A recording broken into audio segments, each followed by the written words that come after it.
नमस्कार दोस्तों, पुनः स्वागत है आपका अपने YouTube चैनल बीपीएससी गाइड पर। दोस्तों, पिछले कुछ दिनों से मैं बहुत बिजी चल रहा हूं। इनफैक्ट आज भी बिजी हूं और अभी बिजी ही रहूंगा, लेकिन मेरा वीडियो नहीं आ रहा था। तो मेरे जो सब्सक्राइबर हैं और जो व्यूअर हैं उनके कमेंट को देखते हुए मैं वीडियो बना रहा हूं।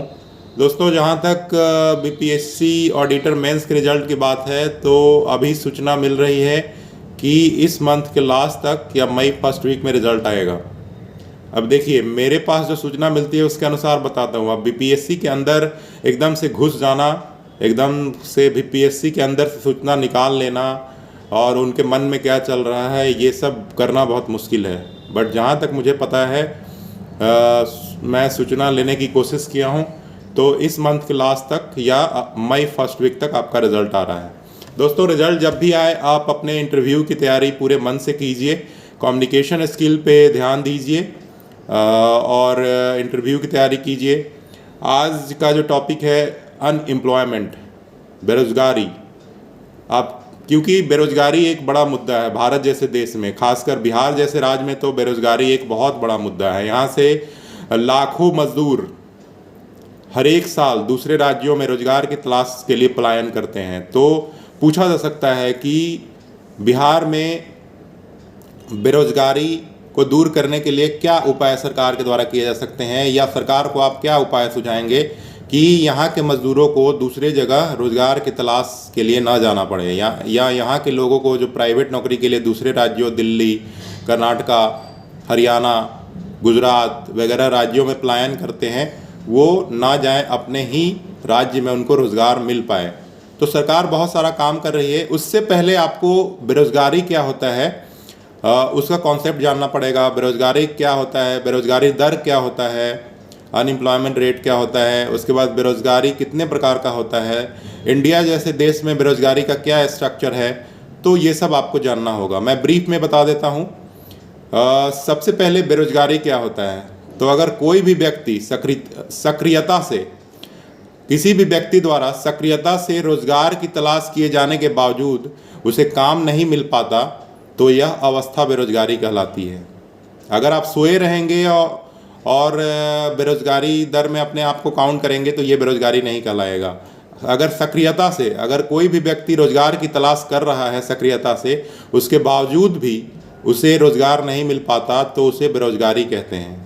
इस अवस्था को बेरोज़गारी कहते हैं। अब पूछा जा सकता है इंटरव्यू बोर्ड के द्वारा बेरोज़गारी दर को कैसे निकालते हैं, क्योंकि हमेशा CMIE, centre for monitoring Indian economy के द्वारा बेरोज़गारी दर निकाला जाता है पूरे ऑल ओवर इंडिया में, और हर एक स्टेट का बेरोज़गारी दर निकाला जाता है, जो कि हर एक महीने में निकाला जाता है। उसका रिपोर्ट 10 से 12 तारीख तक आता है। तो अगर उस समय आपका इंटरव्यू है जब बेरोज़गारी दर का आंकड़ा centre for monitoring Indian economy के द्वारा प्रकाशित किया गया है, तो उस समय तो बेरोज़गारी टॉपिक से पूछा ही जाएगा क्वेश्चन।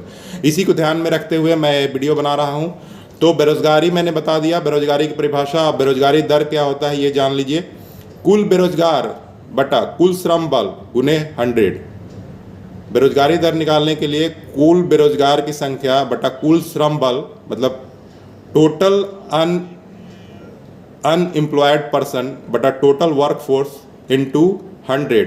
अगर आप ये निकालते हैं तो बेरोज़गारी दर निकल जाता है। इंडिया जैसे देश में, भारत जैसे विकासशील देश में स्ट्रक्चरल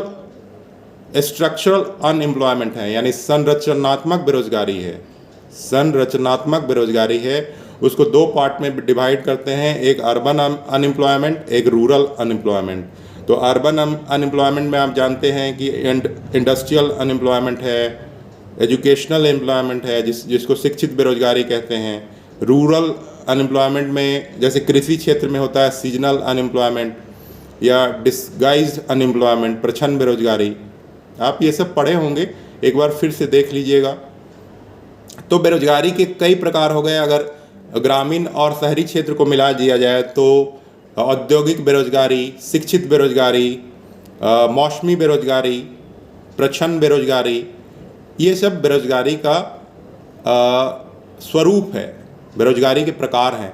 तो बेरोज़गारी क्या होता है, बेरोज़गारी दर क्या होता है, बेरोज़गारी के कितने प्रकार हैं, बेरोज़गारी का डेटा कौन प्रकाशित करता है। इंडिया में बेरोजगारी को दूर करने के लिए यानी रोजगार सृजन के लिए सरकार के द्वारा क्या उपाय किए गए हैं, बिहार सरकार के द्वारा रोजगार सृजन के लिए क्या उपाय किए गए हैं, ये सब आपको तैयार करना होगा। क्योंकि इंटरव्यू बोर्ड के ये सब जो है वो न्यूज़पेपर के द्वारा इंटरव्यू बोर्ड इस पर नज़र रखती है और ये क्वेश्चन आपसे ज़रूर पूछती है। तो दोस्तों, इंटरव्यू की तैयारी करें, अपने कम्युनिकेशन स्किल को मजबूत करें, जो आपका वाक कौशल है उस पर ध्यान दें।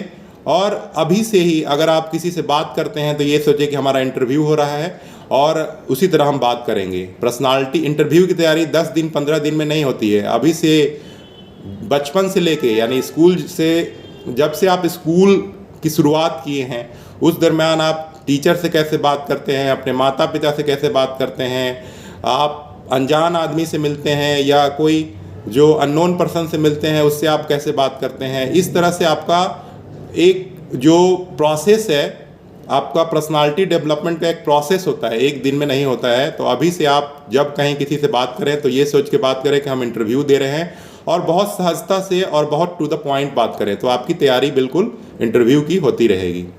दोस्तों, इसी के साथ मैं ये वीडियो समाप्त करता हूँ। जैसे जैसे मुझे टाइम मिलेगा मैं वीडियो बनाते जाऊँगा। अभी मैं बहुत बिजी चल रहा हूँ और मैं कुछ काम कर रहा हूँ इसलिए बिजी चल रहा हूँ, क्योंकि आप जानते ही हैं कि रोजी रोजगार करना भी ज़रूरी है। धन्यवाद। जय हिंद।